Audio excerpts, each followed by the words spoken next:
Hello, everyone, and welcome to the 2021 TASH Conference. The title of this presentation is School Leaders' Advocacy Toward Inclusive Education. The purpose of this research study is to examine the leadership of inclusive educational settings as a way to facilitate equitable access for students with significant and complex disabilities in school districts.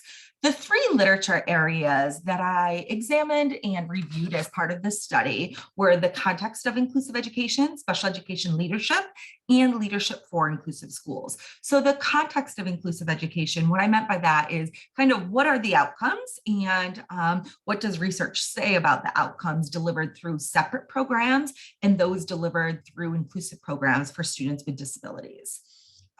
Also, the second area that I reviewed was special education leadership. So this literature really looked at the special education directors, administration, and specific roles, and kind of like their job description in a lot of ways. There was some on educational placement, but not a ton, and not specifically on inclusive education and how to make that happen for students with complex disabilities.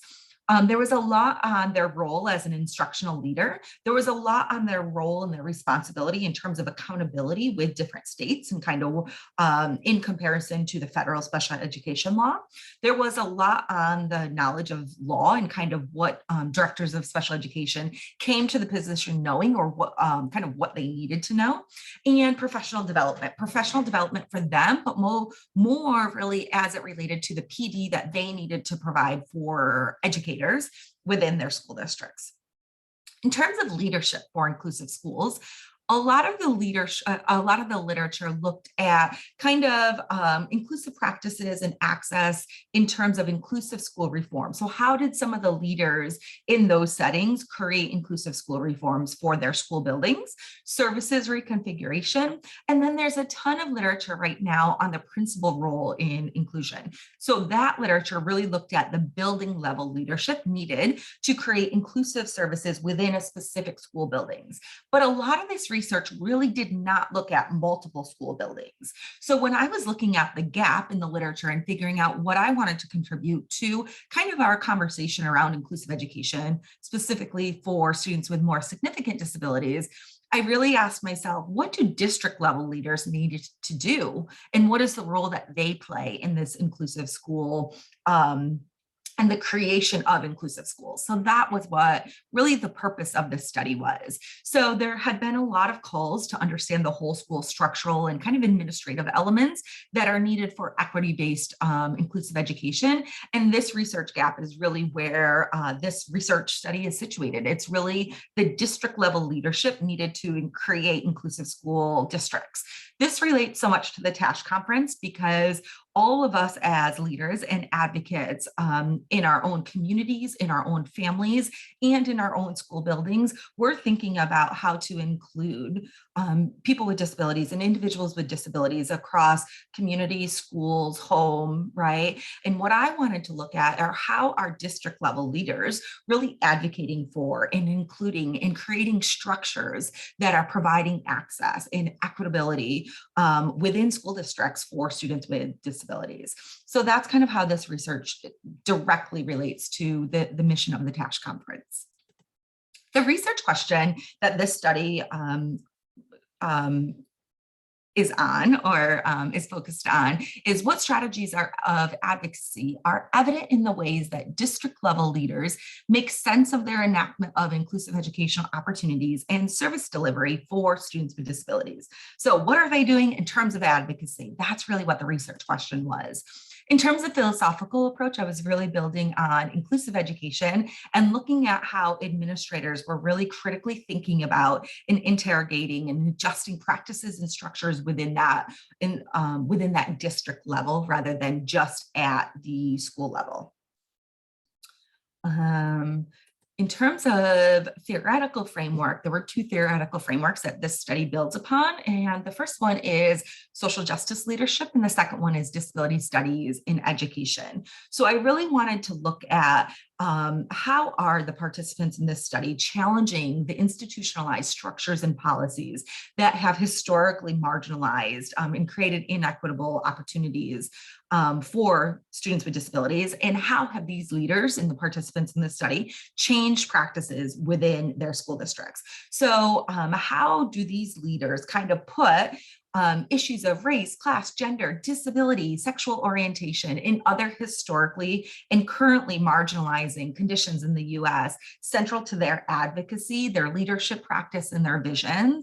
And then more importantly than that, what do they actually do in the school to advocate for all of these different groups of students? And particularly, how do they place students with disabilities at the center of their discussion and at the center of their own leadership discourse and how they talk about leadership? So this was the framework that I built the study upon, but also I looked at participants and I analyzed how participants were doing this with this theoretical framework. In terms of disability studies, I was really thinking about the social conditions that create inequitable practices and academic oppression. So I really wanted to think about how leaders in this study were using kind of a disability studies and educational approach in their leadership. So together, those were the two theoretical frameworks that I used. Research methodologies, the next part. I used a qualitative methodology because I really wanted to understand the participant perspectives and capture their individual viewpoint of their role as an advocate, as a social justice leader, as someone who was thinking with a disability rights mindset. So in a lot of ways, qualitative methodology allowed me to hear and see kind of what the participants in the study were thinking about and how they were advocating for students with disabilities. On this slide, I have the paradigms and the ideological approaches that I used. In the next section, I'm going to talk a little bit more in depth about the research design. In terms of research design, I took a look at all the literature that I had read and conducted for the lit review. I contacted inclusive educational consultants at the national level, and then I also looked toward contacting any national and regional organizations that really focused on the academic achievement and inclusion of individuals with disabilities, and asked them through purposeful sampling and snowball sampling to help and support with recruitment of leaders at the district level that they knew were kind of exemplifying inclusive educational practices. So you can see what my response rates were, how many I had contacted there, and then how many had provided consent in terms of participants. So 52 potential participants were contacted, 26 in the end provided informal consent. And so from there, I actually had a whole set of recruitment criteria, which I'll go through.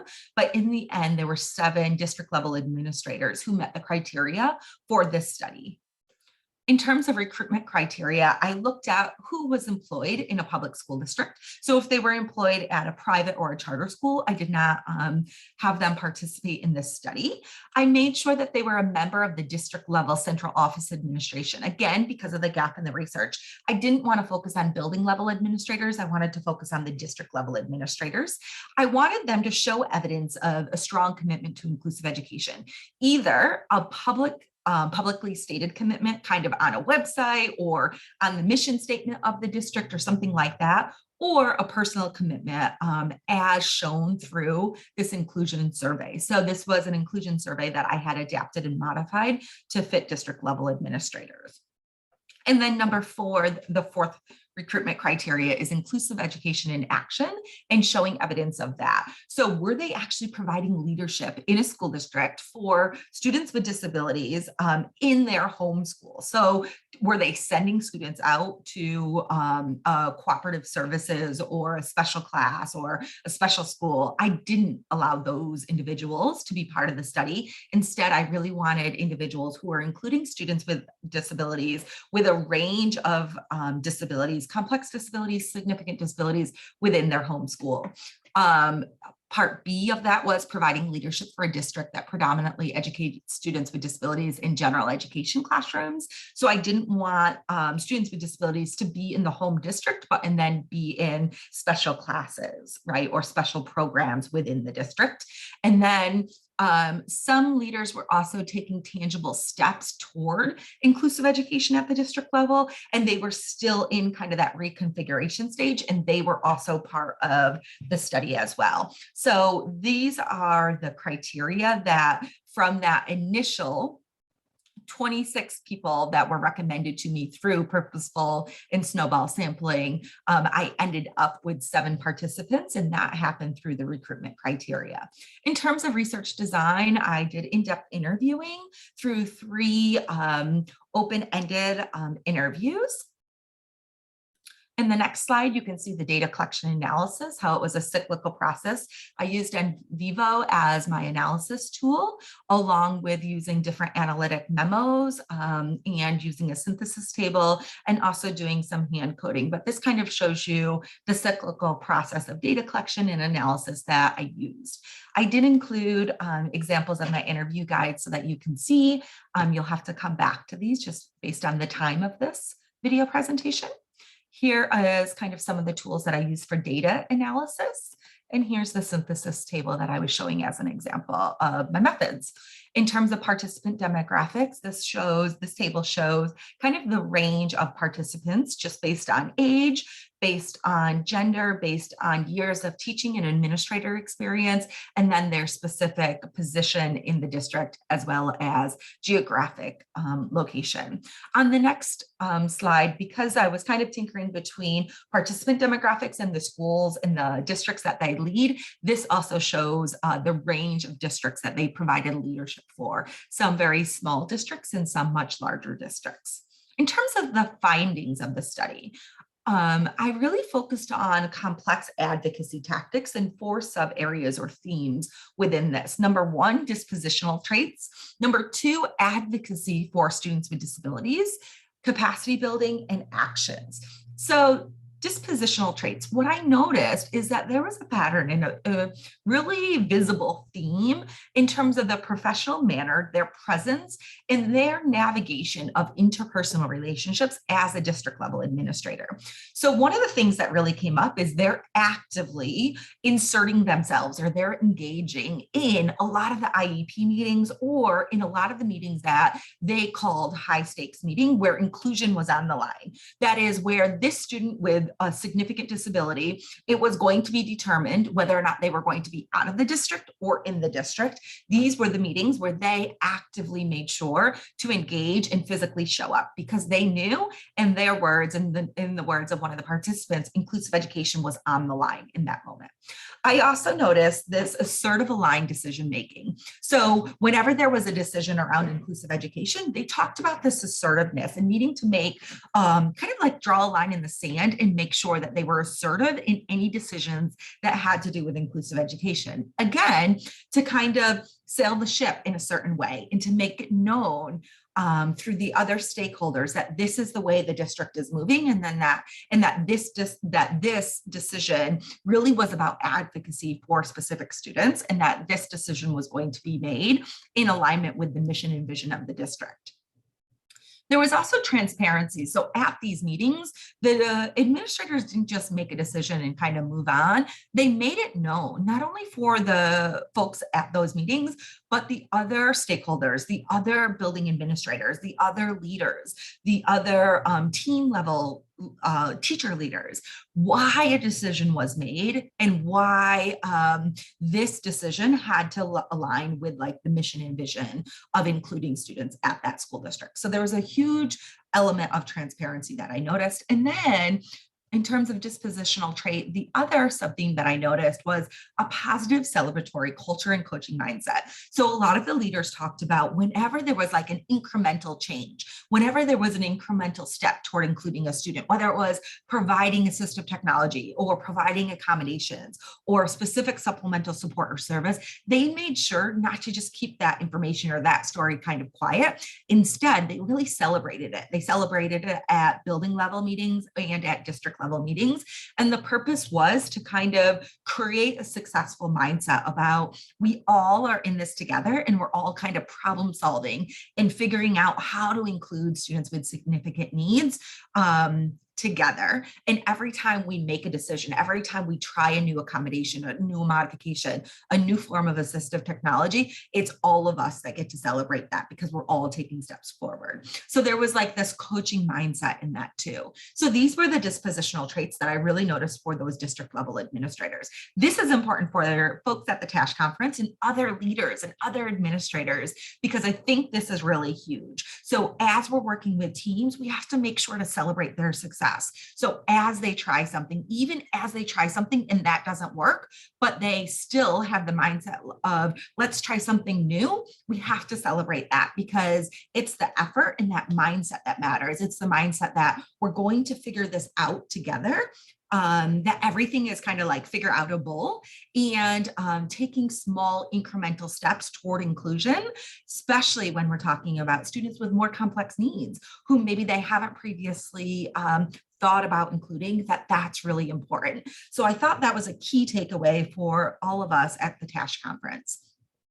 Something else that I was very surprised to see is at the district level, a lot of times in big school districts and large school districts, the director of special education doesn't actively come to the IEP meetings, right? Then the annual IEP meetings. And one thing that I really noticed is that these leaders were actually attending a ton of IEP meetings. So it was almost as if their advocacy was for specific students that they knew there was some conversation about whether or not that student should be included or not. Should they be in a resource room? Should they be in a co-taught classroom? And they were advocating for them to be fully included, just like they had in the previous year.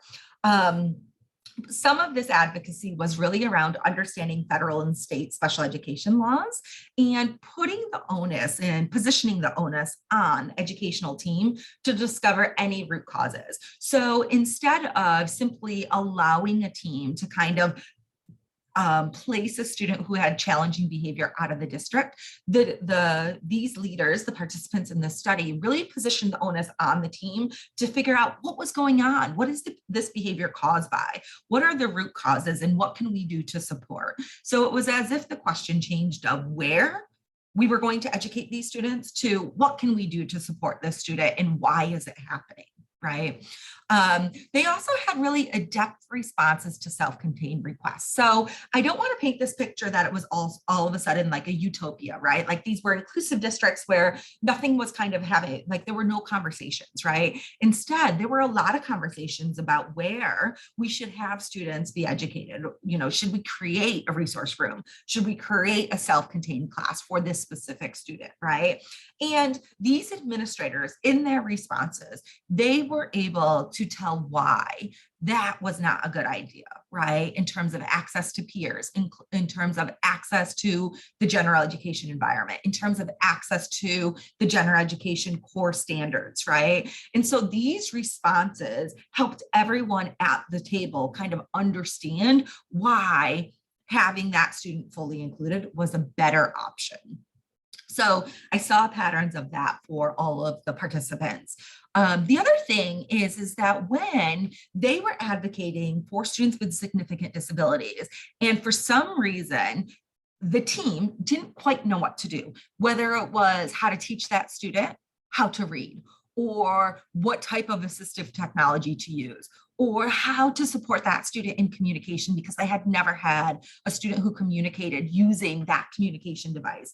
What these leaders did is they said, hey, we don't know now, but we can get an outside person. We can access outside resources so that our team can learn how to use that communication device, how to support that student's communication so that they can respond to the fourth grade academic task, et cetera. So they were really using outside resources to enhance the local knowledge for a specific student. So these kind of what's really important here is that for us as advocates, for those of us who are leaders at the TASH conference, to make sure that whether you're a parent, whether you're an advocate or some other form of a school or community leader, that you're really thinking about what other outside resources are there that you can support the team with, what other outside consultants might be able to support the team.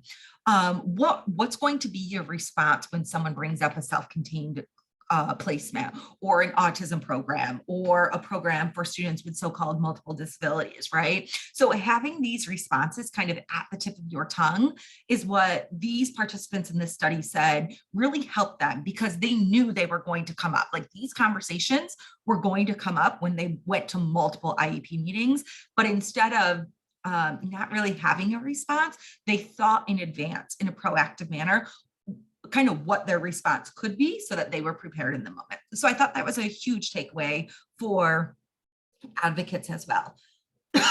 The third theme around complex advocacy tactics is around capacity building. So developing and furthering awareness of understanding of individuals across the system. So one thing that the directors of special education said is that some of their building level leaders, so principals or other administrators at the buildings, there were different ones for different school districts, that it was really about developing their capacity, developing their understanding around how to support students with disabilities and how to support teachers who are co-teaching and who are providing modifications so that these individuals can be included. So it was really about developing a sense of responsibility for all students, regardless of what sort of need they had. Having dialogue frequently around core values and beliefs as it relates to including, like, why are we doing this, right? And who does this matter for, right? How does it benefit our community? How does it benefit our schools, right? Why is including students with significant disabilities so important for all of us? And so there was a lot of conversation around that. And they also talked about this balance of construction of structures and autonomy. So how are you giving the building level leaders enough autonomy to make some decisions and advocate themselves? And then when are those moments when you really need to step in and provide structure around, this is the way that the district is going to do things, specifically around including students with more complex needs versus allowing them to kind of figure it out on their own. So those were some really interesting pieces. And so the point of capacity building is, and the takeaway here for all of us at TASH is to know that adults can learn, and that it's really up to us as leaders and advocates to develop the capacity or develop the understanding of others, right? So give them tools to learn how to include our students, right? And when they have those learning pieces and those extra resources, then they're going to know how to do it. So a lot of the resistance in the segregated placements comes from other individuals in school districts just not knowing how to include students with disabilities, is kind of what I learned from these participants.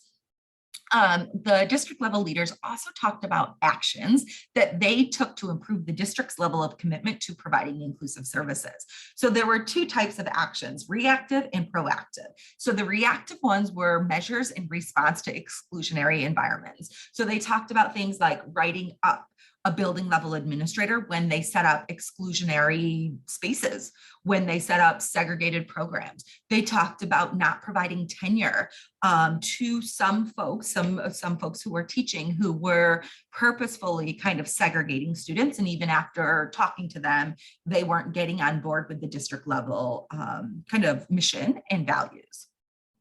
They also talked about proactive strategies to ensure alignment. So thinking about hiring practices and asking about inclusive education and asking teachers about how they could provide modified and differentiated instruction, asking specific questions around universal design for learning in the classroom, and kind of making that gauge of how ready in terms of practical skills were teachers and administrators, but they would ask different questions to administrators.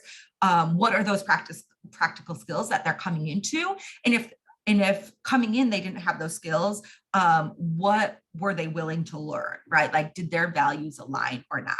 And they talked a lot about nurturing and sustaining an inclusive culture. So together, those are 4 of the themes around complex advocacy tactics. And specifically, those are the findings and kind of how those findings relate to all of us as TASH advocates as well. Here, I just have kind of the themes in a different way where it shows the sub-themes as well. The whole point of this and what I wanted to talk about is that these tactics, these advocacy tactics, were subtle resistant activities where they were like kind of just resisting or disrupting the larger system of special education that had historically and traditionally marginalized and segregated students with disabilities in their districts. All of them talked about this is the way it was and this is what we're doing now, right? And so these tactics are the way that they were kind of providing this resistance against the structure and dismantling that special education structure. And they all talked about this being their professional identity, like advocating for students with significant disabilities was their professional identity. In terms of overall findings, these were some things that I thought might be helpful for all of us to kind of hear. There isn't really a step-by-step process for other districts to follow. They all had different kind of processes and steps that they went. And there was a range of strategies that all the districts kind of used. I found that this actually aligned with what we found in building level leadership of inclusive schools. A lot of that research really talked about using different strategies too, but the end goal was the same. Inclusion is not necessarily complete, and advocacy tactics used to continually counter traditional ways. So all of the participants in my study really talked about this is not something that you do and then you're done, right? Because as a new student came into the school into the district, there would be different needs. There would be a different level of complexity. And so these kind of conversations were really a cyclical kind of nature. Participants led with a critical lens of educational equity. They were always asking, is this equitable and for who, right? And particularly, they were concerned about our students with significant disabilities in the school setting. For participants, educational leadership is really a political act of equity. They knew that they were doing hard work. They knew that they were disrupting systems of special education that had been previously set up by the stakeholders in their previous roles, and that they were actively using these resistive tactics to make sure to include students with different needs. They really talked about professional development for professional administrators and educators centered on equitable inclusive practices. They talked about the enacting of resistive tactics. We talked about that a little bit. And one thing that came up was attitudes and practices of these administrators really served as an indicator of access. You could actually hear through their attitudes, through their mindset, through the words and the stories that they told, that the practices were kind of used throughout the school year, and that these were really at their core, and that this is who they were as a leader. And that's why from the beginning they were recruited in the study. Implications for disability rights advocates of change. Why does this matter for other passionate advocates and leaders at the TASH conference? So TASH advocates and leaders are critical in supporting individuals with significant disabilities to overcome barriers in order to live their lives, right? And one thing that we know is that segregated schooling experiences are all too rampant. And these leaders really demonstrated practical strategies to take action in schools to increase inclusive opportunities. And most importantly, they provided real life examples of advocates in action. And I think that's what we need more of, right? We learn as advocates by seeing what other leaders are doing. And in this case, what other leaders in district level leadership positions are doing. And I think we can do this in schools, but also for those of us who are family leaders and also community leaders, that these tactics are things that we all can use in our own advocacy to support those in our sphere of support. Some other pieces that I thought were really important are the development of dispositional traits to act as active agents of change. So think of some of those dispositional traits and think, am I doing that in my own advocacy? Or how could I change a little bit of what I'm doing to emulate what some of the leaders in this study were doing?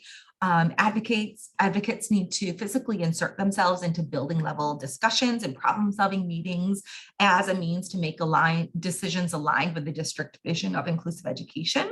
Being engaged, having a presence, being transparent, So making kind of what we're advocating for really transparent is important. And how are we creating impact across buildings, and how are we partnering with community agencies, businesses, and universities to kind of create this fully inclusive community setting? So how are we scaling up in the communities that we're working within? How are we scaling up with the local businesses so that individuals with disabilities, after their inclusive K-12 schooling experience, also are working in our communities and have the supports that they need for meaningful employment and volunteer work in our communities and in our businesses is really important. And really developing an understanding of unintended consequences of programs and service delivery options in districts, and thinking about how can we identify those segregated systems, how can we think about those unintended consequences of those service delivery options, and how can we advocate for a more inclusive experience for our students with complex needs within schools. So together, I thought that this presentation and this research on district level leaders can inform all of us as advocates, especially for those of us who are advocates and leaders who are attending this TASH conference. So thank you so much. Bye, everyone.